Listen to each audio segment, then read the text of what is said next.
Jamila Chingiz Aytmatov. Jamila, Alvido Gulsari, Somon yo'li hamda Bo'tako'z qissalaridan tarkib topgan mazkur kitob Chingiz Aytmatov asarlari turkumidan chop etilmoqda.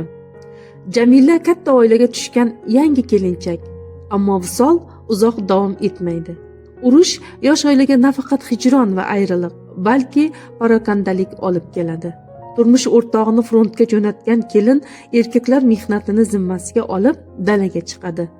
Go'zalligi va chaqqonligi sabab qaynonasi uni begona ko'zlardan asrash uchun yoniga qo'rqich qo'yadi.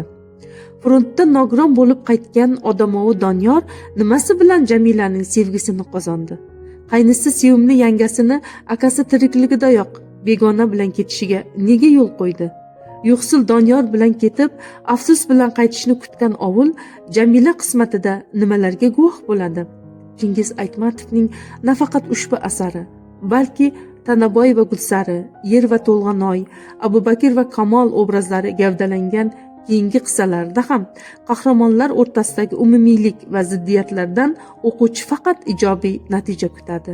Asar yakunida esa kutilmagan nihoya yuz ochadi.